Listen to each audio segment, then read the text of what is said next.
రాష్ట్రంలో అధికారం కోల్పోయిన తర్వాత కేటీఆర్ మతిభ్రమించి మాట్లాడుతున్నాడు. ఒక గౌరవ ముఖ్యమంత్రిని నోటికొచ్చినట్టుగా మాట్లాడుతున్నటువంటి కేటీఆర్ నోరు జాగ్రత్త అదుపులో పెట్టుకొని మాట్లాడు. గత 10 ఏళ్లుగా ధనిక రాష్ట్రంలో సుమారు 39 మంది ఎమ్మెల్యేలను మీ పార్టీలో చేర్చుకున్న లుచ్చాలు మీరు. గత 10 ఏళ్లుగా 3 ఎంపీలు 10 మంది ఎమ్మెల్సీలను మీ పార్టీలో చేర్చుకున్న లుచ్చా ఎవరు? మరి మతిభ్రమించి మాట్లాడుతున్నావు. ఇలా కాళేశ్వరంలో స్కామ్ చేసిన లుచ్చాలు మీరు. ఈ కాళేశ్వరంలో దొంగగా దొరికిన లుచ్చా నువ్వు.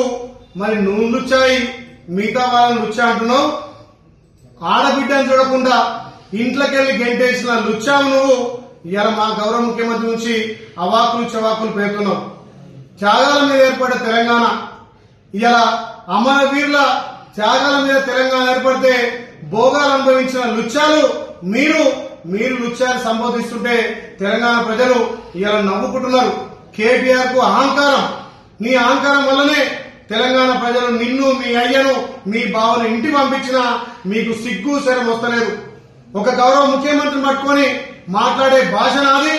మా ముఖ్యమంత్రి ప్రజాపాలన చేసి ప్రజలకు ఫలాలు అందిస్తుంటే ఓర్వలేక లుచ్చా మాటలు మాట్లాడినటువంటి లుచ్చా నువ్వు ఇలా మా గౌరవ ముఖ్యమంత్రి మాట్లాడుతున్నావా?